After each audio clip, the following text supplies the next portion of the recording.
Hello, welcome back to the channel. Today we're here to talk about Everything Everywhere All at Once, a very wacky film starring. I gotta pause by recording because I gotta pronounce these right. Michelle Yeoh, Ke Huy Kwan, Stephanie Sue, and Jamie Lee Curtis. I'm not mentioning any more because I felt like these four performances I had to bring up immediately. For the future, I'm not going to repeat their names again. I'm just going to say the characters because I feel like I butchered their name and pronunciation once, and that's more than enough for you to hear me butcher their names. What a wacky movie, eh? So I did not like the first half of this film. I thought it was very strange. I thought this is something that belongs in an anime, and I thought it was just like, oh wow, look, this movie is wacky and quirky. And honestly, although it did get like a few laughs out of me, like the guy jumping on the butt plug and all of that, it was like, holy shit, this is insane. But I was just not liking it. I didn't like the whole goofiness of it. I didn't like how, on theory, it makes sense, right? Because, it's like, oh, look at this wacky multiverse stuff. And I was just like, man, doing it when with real people just doesn't work. Like, I was really wishing it was an anime instead. And yeah, I was just being like, oh, okay, so this is what the movie is going to be about. But then you get deeper into the movie, right? And the second half of the movie gets really interesting because that's when you start peeling back the layers of the film. And that's when I started to realize, okay, this movie is more than just, oh my god, wacky, goofy, multiversal stuff. Now, clearly, I was judging the movie too harshly before I even reached the end of it because I was just like, ugh, great. Like, the entry of the main villain is like her posing with dildos. And I was just like, great, this is the kind of movie, this is the kind of humor the movie's gonna have, and it's just gonna be wacky anime shit. But then it gets really deep at some point, and it starts to get to a point where it gets really good because it still has its wackiness, but somehow you're not like, at that point the wackiness gets normal because there's something much more bigger at stake because you're actually invested into the story. At least for me, like the wackiness suddenly wasn't that in my face and annoying because I knew there was something bigger which I was interested in. Like I was emotionally invested into the movie because the first half of the movie feels like it's just cutaway gags after cutaway gags where let's just see how wacky we can make everything. And yeah, one thing I do appreciate is the movie's commitment to stick to its wackiness. Like it does not shy, even towards the last moments where, like I said, I'm emotionally invested and I'm serious. But it does not shy away from the fact that in the end it's like a wacky ass movie. And I love that, Like you gotta commit. Like you can't, I think, I don't know, would I have liked it if it was wacky in the first half and then got serious in the second? Probably not, because then I would wish the whole movie was like the second half. But I like that it chooses to commit, and that's so rare in movies where if you're gonna try to do one thing, commit all the way. Don't try to pretend to be something you're not. Movie's great, man. So I was initially conflicted again when I was watching this movie where I was like, oh my god, do I really like it? And I finished the movie and I thought about it and I was like, yeah, this is a pretty great film. Like it's amazing. It's genuinely amazing. I damn near teared up towards the end. Well, not at the end when the whole, oh my god, like the whole movie settles. I didn't tear up at that point because I was like, whatever.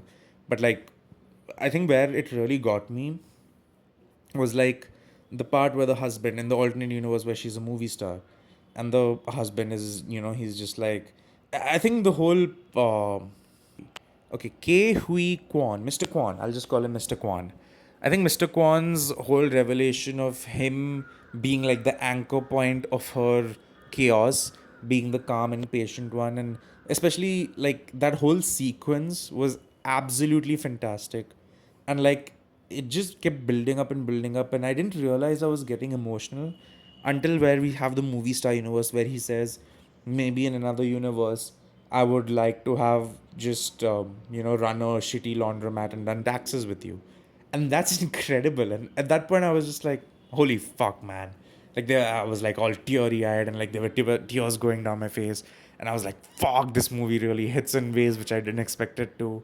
Fantastic, man, and the whole movie, and it's very sweet as well. What the stuff with her daughter and everything at the end, like it's really good.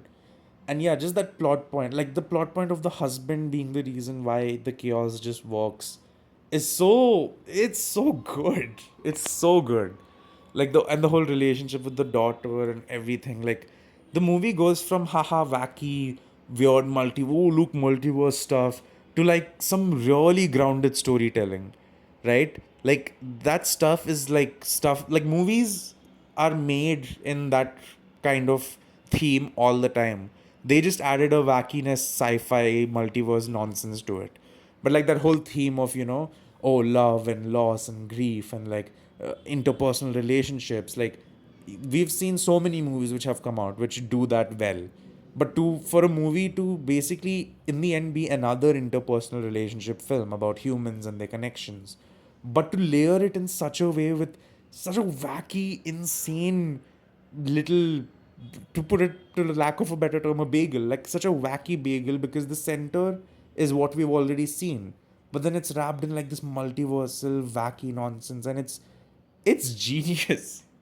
Like the more I'm talking about this, the more you realize when you think about this movie more and more, you start to realize how smart the movie is in a way.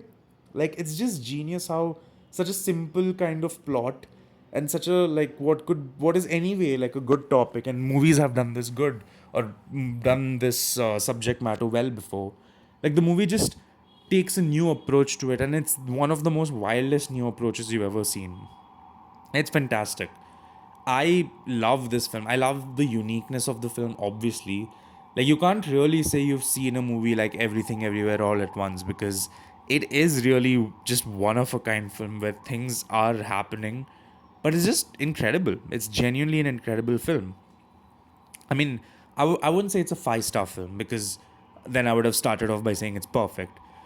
Again, they were, like I said, the first half wasn't really getting it for me, like the wackiness and all. Like I wasn't really into it, and I'm glad it committed to the wackiness, but I wouldn't be happy if that was kind of everything it was. But in general, I would say it's like a 4 star. It's a pretty damn good movie, and 4 star for me, it's like out of five. It's like 4 stars is like a great film. So this is a great film. Anyway, that's gonna be it from me. If you haven't watched this movie, please do watch it. It's genuinely fantastic.